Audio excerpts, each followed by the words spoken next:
Ce qui nous réunit aujourd'hui est particulièrement important. C'est la rencontre d'une ambition au niveau du club des investisseurs sénégalais et d'une demande de la jeunesse entrepreneuriale sénégalaise. Il y a 2 mois, nous avons organisé ici une formation très importante, une formation mixte, où il y avait des hommes et des femmes sur les questions du leadership entrepreneurial. Quand nous avons fait l'annonce pour organiser cette formation de 2 jours, on avait besoin de 35 participants comme aujourd'hui. On en avait reçu 369. Sur les 369, il a fallu en choisir 35. Cette formation s'était très bien passée. À la fin, il y avait un questionnaire et nous nous sommes rendus compte de l'étendue des besoins des jeunes entrepreneurs en termes de formation. Nous nous sommes dit que nous allons continuer sur la même lancée. Sauf que cette fois-ci, on a pris le prétexte de la Journée internationale de la femme pour offrir une formation approfondie sur une journée, pas sur 2, mais exclusivement dédiée aux femmes que vous êtes.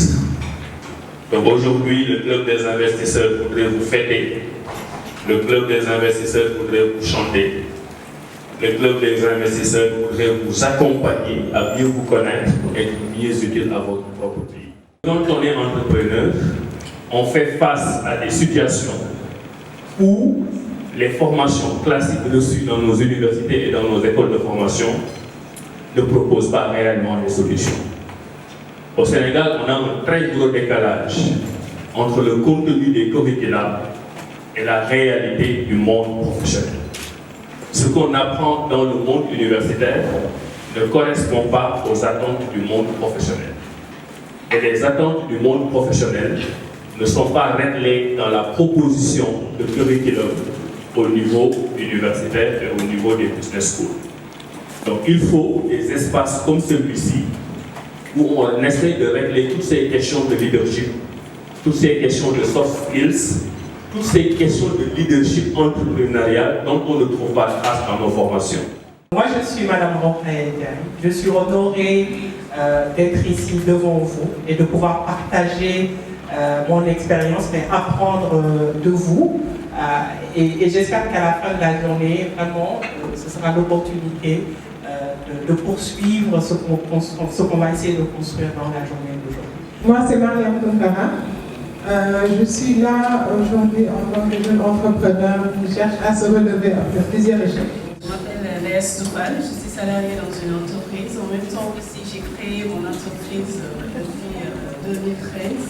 Donc j'ai 8 ans d'expérience dans différentes activités, que ce soit alimentaire, santé et surtout bénévolat. Donc je suis membre du développement local de notre mairie.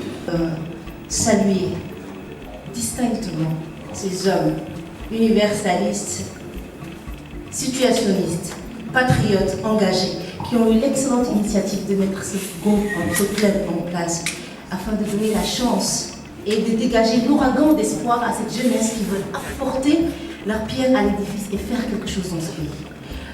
Je suis Maïmouna Aminata Diagne. Ma passion, c'est l'entrepreneuriat. Très jeune dans l'entreprise, très jeune entrepreneur. Justement, je n'ai jamais cherché un emploi à Rokhaya. Ça, le docteur peut en témoigner.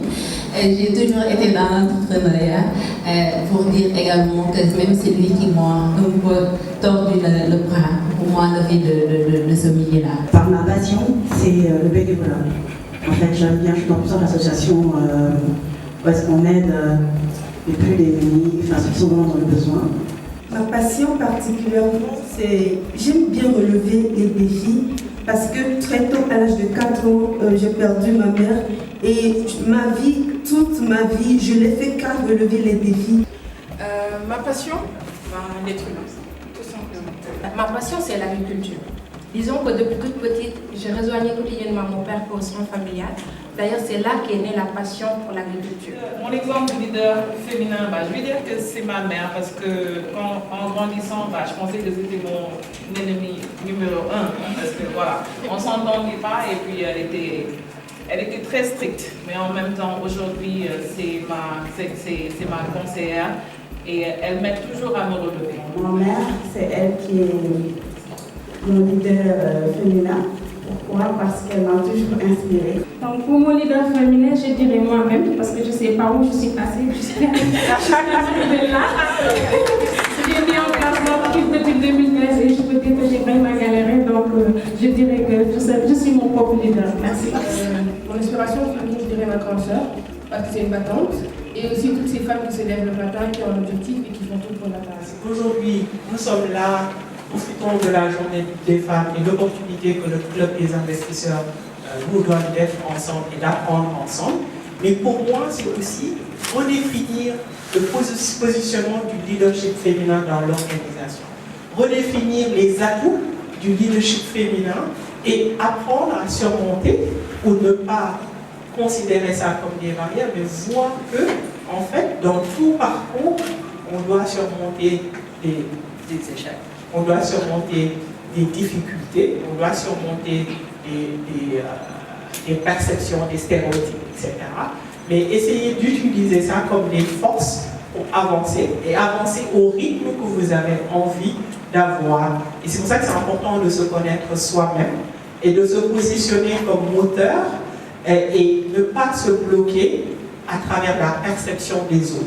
Et je pense que pour le leadership féminin et le positionnement en force du leadership féminin, c'est important d'aller puiser chez nous les femmes les forces qui complètent le reste du monde dans l'avancement, l'émergence d'abord du Sénégal, mais aussi la contribution qu'on peut avoir dans les problèmes du monde qui sont à l'échelle globale. Je pourrais continuer à parler de tout ça. Vous pouvez imaginer la passion qui m'anime dans l'opportunité d'être avec vous, mais on va avoir des discussions beaucoup plus approfondies autour de la formation, autour des thèmes, quels sont les défis du leader femme. On va avoir des discussions autour de c'est quoi le manager, c'est quoi le leader dans le contexte dans lequel on est aujourd'hui. Et on va essayer de partir aussi avec des outils spécifiques sur le management dont vous avez besoin au quotidien dans la gestion de votre activité. Vous n'êtes pas du monde sportif. Comment est-ce que vous pouvez diriger une école? Le doute, c'est en fait le fait d'être une femme. Les hommes pensent que, ou même les femmes, vous ne pouvez pas avoir le rôle. C'est des questions sur votre compétence, c'est des stéréotypes, c'est des préjugés en fait. Et après, ça vous pousse à procrastiner sur vos compétences à vous-même, à vous dire, mais est-ce qu'ils n'ont pas raison sur moi? Est-ce que je peux le faire? Ils vous font douter sur vous, voilà. Le défi de pouvoir s'imposer en tant que femme. Parce que j'avais donné tout à l'heure mon exemple sur les sites miniers. Alors là, j'ai pris du poids. J'étais toute petite et il me fallait m'imposer devant les hommes. Surtout, déjà, des manœuvres, des employés qui, la plupart, n'ont pas fait les bancs et qui n'ont pas l'habitude de s'adresser à des femmes sur certaines questions, surtout du salaire. Donc, pouvoir s'imposer. Pour moi, c'est le défi du management parce que je n'ai pas eu l'expérience de passer par les entreprises en tant qu'employée. Du coup, après mon master, j'étais directement dans l'entrepreneuriat. Alors, tout au début, à un moment donné, moi-même, je me disais, mais est-ce que je serais capable de manager l'équipe et tout? Mais après, j'ai eu confiance en moi pour pouvoir le faire. Est-ce que c'est un défi que j'ai affronté? Est-ce que c'est spécifique aux femmes ou vous avez plus douté parce que vous êtes une femme ou... Oui, parce que je suis une femme et l'équipe que j'avais autour de moi, les jeunes entrepreneurs avec qui je collabore, c'est beaucoup plus d'hommes. Donc, presque femme devant tous ces hommes, à un moment donné, je me disais, est-ce que ça va passer? Tout le temps, je me posais cette question, mais après, je m'en suis sortie vraiment. C'est le work-life balance. En fait, comment... L'équilibre vie privée, vie professionnelle. Absolument, parce que quand on quitte l'entreprise, on a tendance à croire qu'on va mieux gérer le temps, on est libre, et on se rend compte que non. Il faut gérer la famille, il faut gérer l'entreprise qui prend beaucoup plus de temps que l'emploi salarié. Et ça a été un peu compliqué quand même. Enfin, c'est toujours compliqué. Pour moi, les défis, c'est à travers le temps. C'est pas statique. J'ai été employée dans une entreprise pendant plus de 10 ans. Et mon défi, c'était de rester moi-même par rapport à ma lecture que j'ai du management. Ça, c'était la première chose, c'est pas de faire comme les autres, mais pour moi, c'était important de garder cette sérénité-là entre moi et les personnes avec qui je travaillais. C'était pas pour tout le monde. Après, l'autre défi, c'est comment quitter ce cadre professionnel-là et me consacrer carrément à ce que je veux faire. Ça, c'était le second défi. Et je crois que chaque jour, il y aura un autre. La passion. Voilà.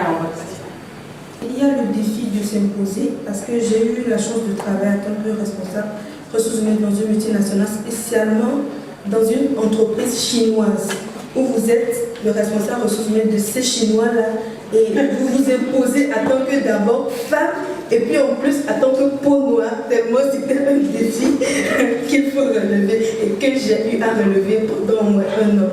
Est-ce qu'en tant que femme, on a ce talent de pouvoir créer une entreprise et que ça soit une entreprise pérenne 10, 20, 30, 50 ans pour les futures générations? Parce qu'on pense que l'agriculture, c'est pour les hommes. Et pourquoi pas les femmes dans l'agriculture, leur implication carrément. Oui. Merci. Essayez un peu de résumer ce que vous venez de dire. Hein, des défis des femmes dans le milieu du travail. Donc j'ai mis en haut l'équilibre vie privée, vie professionnelle. Comme vous l'avez souvent, certains d'entre vous mentionné ça, dans certaines sociétés, en plus d'être une professionnelle, la femme a le poids des responsabilités familiales. Et donc ça, c'est un élément qui joue sur le leadership de la femme dans l'entreprise.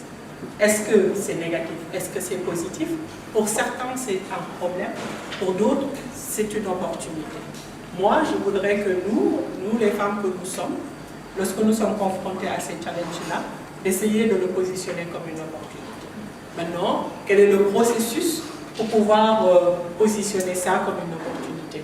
Moi, aujourd'hui, j'ai décidé de me mettre à mon compte pour pouvoir élever mes 2 filles à mon rythme et pouvoir leur donner le temps dont elles ont besoin, comme elles sont en train de grandir.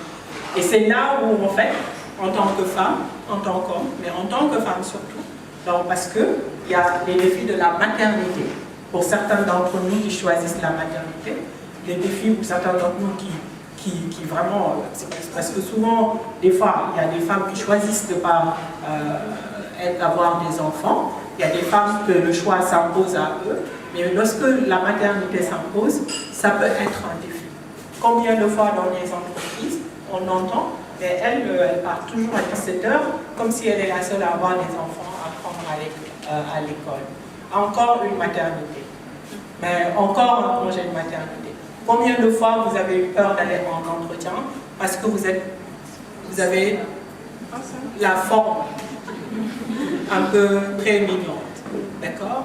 Donc, est-ce que ces défis-là, ça doit être des bloquants pour nous les femmes? Est-ce que ces défis-là, ça doit être bloquant? Est-ce que c'est bloquant? C'est bloquant. Naturellement. Est-ce que c'est bloquant parce que c'est vous-même ou c'est parce que les autres? C'est la société. Comment est-ce que vous pensez qu'on doit contourner ça? Comment est-ce qu'on peut surmonter ces défis-là?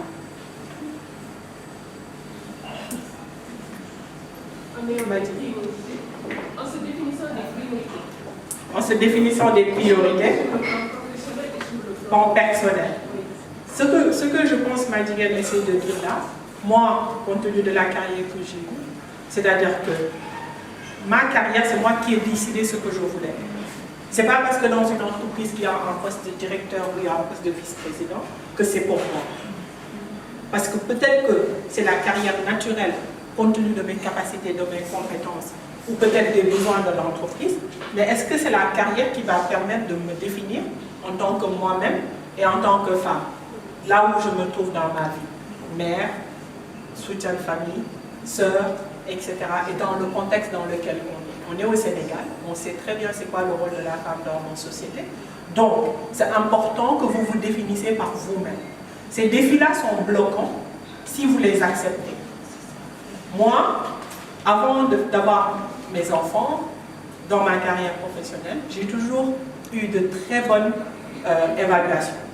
Lorsque j'ai eu des enfants, pour la première fois de ma vie, mon évaluation a baissé. Pourquoi? Parce que mes heures de travail ont changé. Donc c'est juste pour vous donner un exemple. Le jour où j'ai commencé à 9h et finir à 17h parce que je dépose mon enfant à la crèche et je prends mon enfant à la crèche, ça a été perçu par mon manager comme une baisse de performance. C'est douloureux quand on est une femme et qu'on est confronté à ça. Et ça nous permet d'être beaucoup plus solidaires aux autres femmes. J'ai beaucoup plus compris la femme mère quand moi-même j'ai été confrontée à cette situation-là. Donc ce sont des choses que malheureusement, même nous qui sommes des femmes, nous sommes durs avec nos homologues femmes parce qu'on n'a pas l'expérience tout simplement, ou bien parce qu'on a des opportunités qui font que la maternité, etc., ne sont pas bloquées. Donc, quand vous êtes des entrepreneurs, mettez-vous à la place des autres. Ce que vous voulez pour vous-même, vous devez le mettre en place pour les autres. Donc, comme vous avez un leadership dans vos sociétés, vous avez un leadership pour changer cela dans les entreprises. Quelqu'un a posé la question sur les horaires de travail, la gestion du temps. On va en venir. Quand on est chef d'entreprise et qu'on a des mamans dans l'entreprise, comment on gère le temps pour ces personnes-là pour en tirer le meilleur? La performance d'une personne n'a rien à voir avec son genre. D'accord? Moi, ma première réussite de carrière, c'est dans le BTP. Lorsque je suis arrivée dans un chantier de BTP, j'étais la seule femme noire cadre. Est-ce que ça m'a bloquée? Non.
C'est très important parce que, comme on le disait ce matin, les écoles de formation dans lesquelles peut-être nous sommes passés ne nous ont pas peut-être outillés, très bien outillés pour pouvoir gérer tout ce qui est capital humain et prendre de l'expérience en fait des participantes et aussi des formatrices.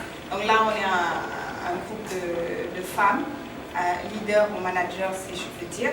Et chacun a un vécu qui peut être bénéfique à l'autre. Parce que les erreurs que certaines ont fait, peut-être que nous autres qui avons écouté leur histoire pourront éviter de faire ces erreurs-là. Donc c'est la valeur ajoutée que ça nous donne, parce qu'il y a de l'expérience carrément sur le terrain qu'on acquiert. De par cette formation-là, on essaie de vraiment se revaloriser nos expériences d'avant et basé sur ce qui se fait réellement au niveau du système. Cela suffit. Est-ce qu'il n'y a pas de manque d'effectivité de ces droits-là sur le plan interne, dans la pratique? Est-ce que vous vivez chaque jour, vos droits sont respectés? Est-ce que dans vos entreprises, vous n'êtes pas confrontés à ces situations de discrimination? Ramatoulaye ici, automatiquement. Ma? Il y a de la discrimination ouverte. Même quand on conduit dans la route, dès qu'on est une femme, on se permet de nous rentrer dedans, ça se met, tout ça. Et dans le milieu professionnel, c'est le plafond de verre. Okay. À un moment, on peut évoluer, après on peut dire oui, mais bon, tu as 3 enfants, tu as 2 enfants, tu risques de tomber enceinte au moment où. Et en fait, la limite, elle est là. Elle existe et c'est vraiment le plafond de verre. Il y a un moment où on peut évoluer parce qu'on est performante, mais dès qu'on prendra des responsabilités, il y aura une limitation claire et nette. Ça, il faut le dire, c'est malheureux, mais ça existe. Oui. Aminata, maman. Alors, une autre discrimination plus ouverte, c'est dans le monde rural, là où j'évolue. Les femmes n'ont presque pas accès à la terre. Moi, je risque de perdre une activité là-bas parce que la famille veut m'arracher les hectares de terre qu'elle aurait octroyés. Parce que je suis une femme. Si c'était un homme de la famille qui voulait cultiver du riz ou de l'arachide, il n'allait pas se voir un beau jour être privé de ces terres-là. Donc, c'est une discrimination notoire et il faudra qu'on se lève pour nos droits. Je pense que c'est ça même la quintessence du thème de cette année. Quand on parle d'égalité avec les 17 ODD, le 5e, je pense, si je ne me trompe, parle d'égalité des sexes. Donc il est important que les femmes... Il y a une manière d'utiliser le masque. Une des choses que j'aime dire, en fait, nous les Sénégalais, moi je vais vous dire que j'ai quitté le Sénégal à l'âge de 5 ans. Et je suis revenue, on ne va pas vous dire à quel âge, sinon vous allez compter. Bon, je remercie mes parents et ma mère surtout pour l'éducation, comme on m'a donné, qui était une éducation vraiment sénégalaise. Ok? Et il y a beaucoup d'éléments dans notre culture qui s'apprêtent au leadership. On ne s'en rend même pas compte, mais qui fait qu'on a un leadership différent aussi. Donc le masla, pour moi, je l'utilise d'une manière très précise. C'est de préserver la dignité humaine, qui est très important quand on veut la loyauté d'une personne. Il y a une manière de préserver la dignité humaine tout en lui disant à cette personne la vérité. Mais c'est la manière dont on le fait. Donc ce n'est pas le masla dans le sens de Nano Bekor et tout ça, mais le masla dans le sens de ne pas embarrasser cette personne en public. Hein, de pouvoir prendre la personne de côté. Et ça, c'est du leadership. Hein, et de lui parler. Mais aussi tout en étant authentique et direct. Et ça, c'est important. J'ai entendu Madame Diouf qui disait être soi-même. Mais être soi-même, il n'y a pas autre chose. Si tu n'es pas toi-même, tu es stressé. Moi, je sais ça. Je me dis que si tu n'es pas toi-même, tu es stressé. Et on ne peut pas être dans une situation où tout le monde nous aime. Où tout le monde nous trouve parfait. C'est qu'on est faux quelque part. On ne peut pas faire plaisir à tout le monde. Ce n'est pas possible. Et maintenant, ce qui est important, c'est d'avoir le courage d'oser être soi-même. Et ça ne veut pas dire être arrogant. Ça n'a rien à voir avec l'arrogance. Je m'appelle Ramatoulaye Korkadjevou. Je suis juriste de formation dans un cabinet de conseil juridique et fiscal. Et en même temps, je gère une société d'intérim. Alors la formation d'aujourd'hui, je m'y suis inscrite parce que je suis entrepreneur en même temps. Et j'avais des attentes. Et durant la matinée, il y a eu quelques réponses à mes attentes par rapport à ce que je suis en train de faire et ce que je compte faire dans le futur. J'aime bien donner cet exemple. Fama peut témoigner lorsqu'on écrivait notre plan stratégique, etc. et qu'on confiait les rôles. On a dit qu'il fallait qu'on fasse appel à candidature pour pouvoir prendre un poste dans l'association. C'est-à-dire on a 4 programmes. Programme gouvernance, paix et sécurité, participation des jeunes et des femmes et entrepreneuriat. Les femmes ont postulé, les hommes ont postulé.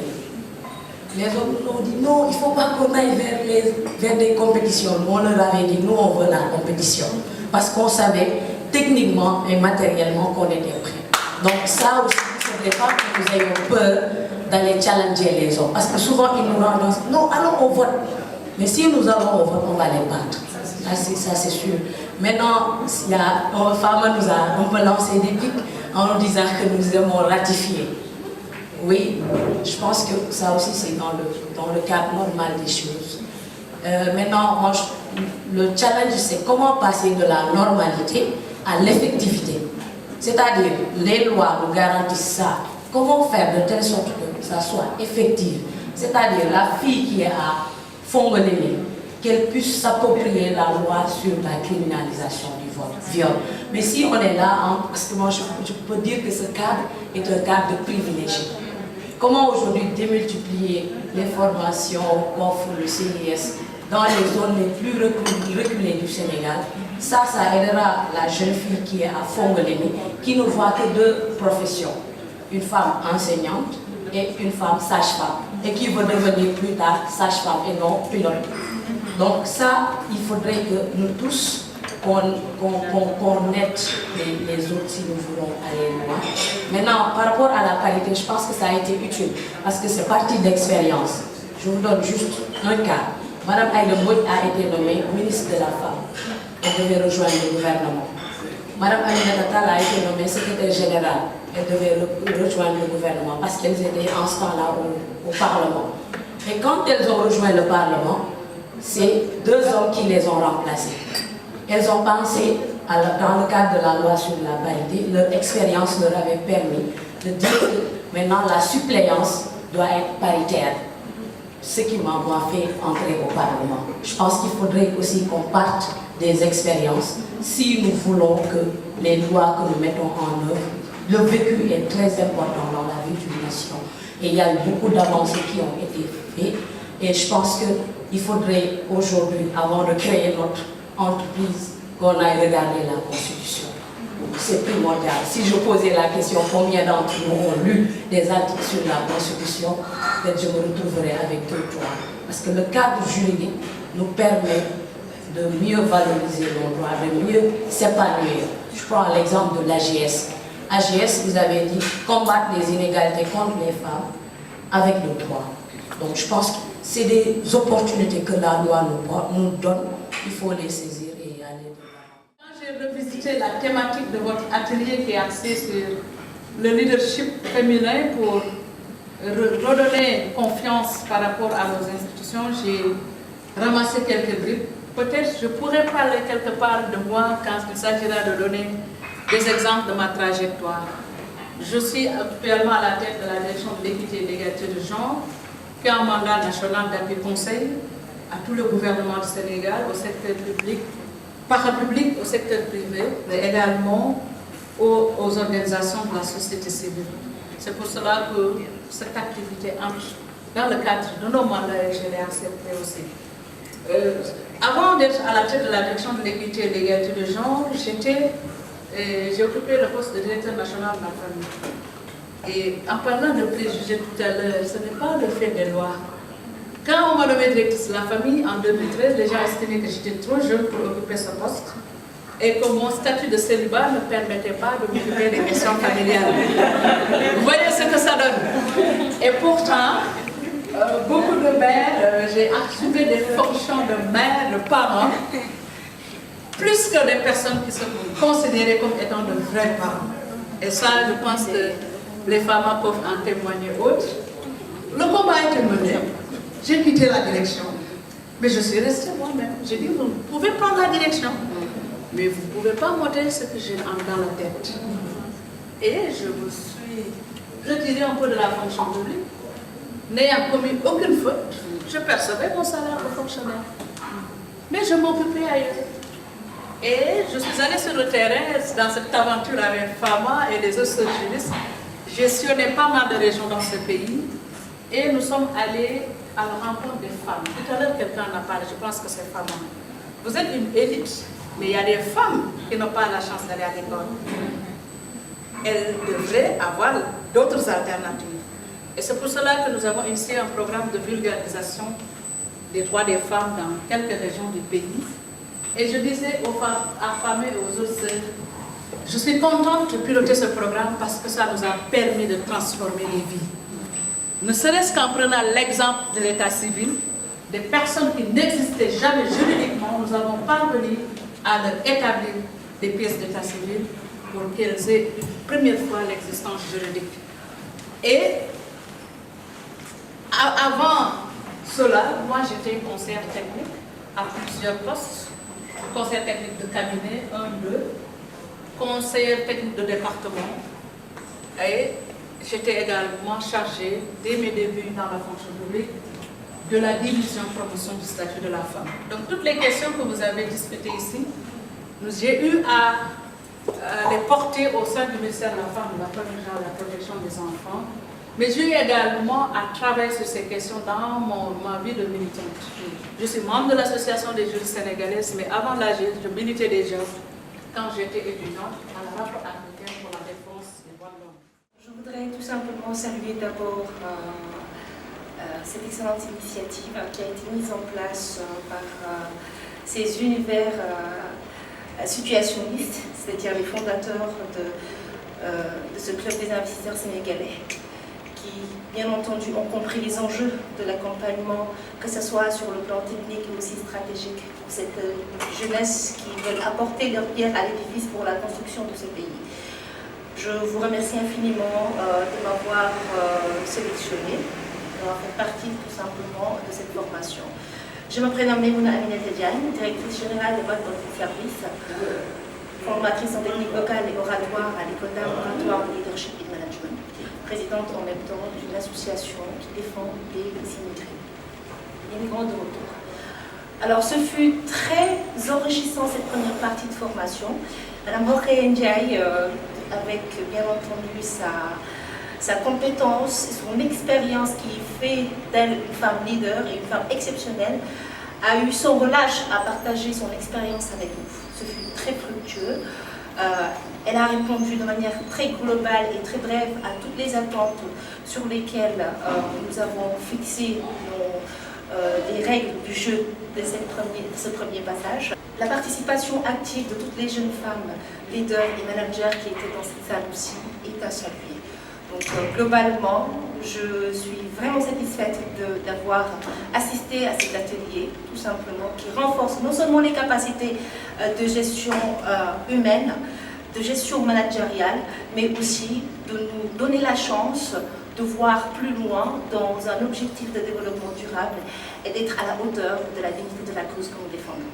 Pas du tout. Ça, c'est un élément. Vous n'était pas? C'est évident pour une jeune femme. Pour une jeune femme. Voilà. Et quel milieu? Moi, je l'ai connue dans le milieu associatif, dans le milieu de la politique, des organisations. Donc, honorable, vous êtes proclamé leader. Hein? C'est excellent. Maintenant, vous êtes déclaré leader. Parce que tout simplement, il y a des acteurs ou actrices qui ont estimé que vous avez fait la différence à un moment donné de l'évolution de votre société en relevant un défi, celui de s'imposer dans ce milieu qui n'était pas du tout favorable aux jeunes femmes.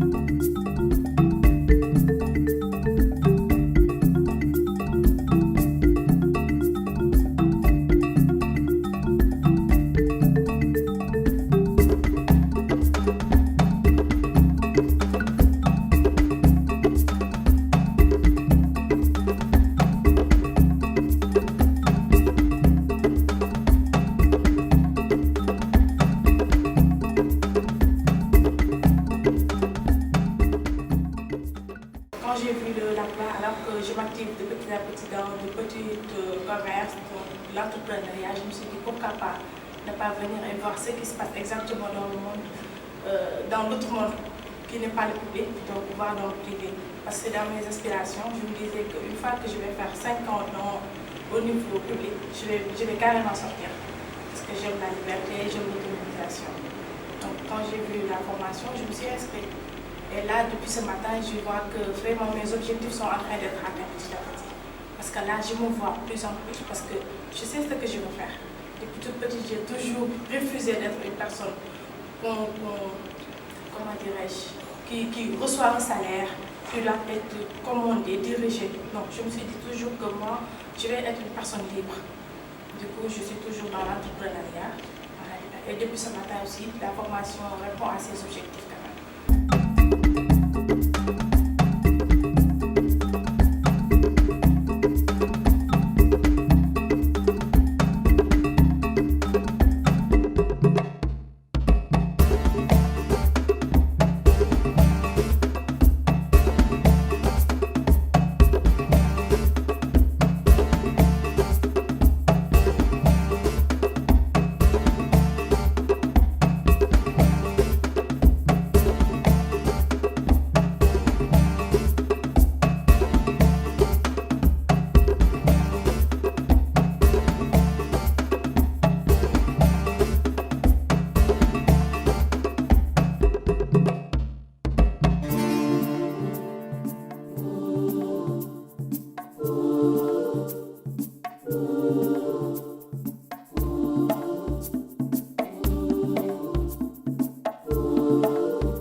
professionnelle que j'ai eue et qui est liée à la possibilité de travailler avec une juriste d'affaires, je suis allé chercher sur mon téléphone sans même me rappeler du nom et j'ai sorti la juriste d'affaires.